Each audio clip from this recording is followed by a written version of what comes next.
Page 6.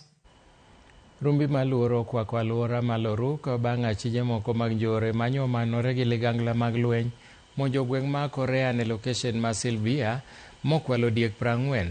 Nyaka sani obila osetimo apedha moreso diek 38 e kind 40 manyo kwalgo. Mana ndalo adek mokalo ruoth maloruk location nochiel gi magina mowito ngimane e rakruok mar mach manobedo e kind obila gi jonjore. Jatend migawo mar arita Kipchumba Murkomen ohum nono gi nek mar ruoth ma nyinge oseyangi kaka Victor Sebei. Murkomen tudo monj makamano gi mawuok Samburu kod Baringo gi ywaruok mar tong' yo Baringo ma Nyandwat, Baringo ma Milambo, Samburu, Laikipia kod Isiolo gi Turkana.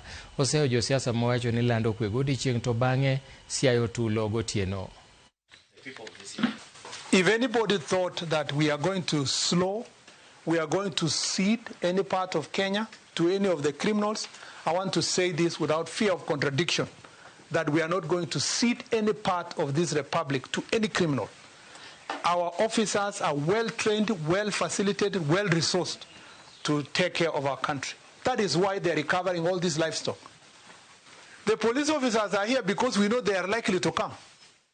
That is why the police are here, to make sure that that if in the event that criminals come around, we deal with them decisively.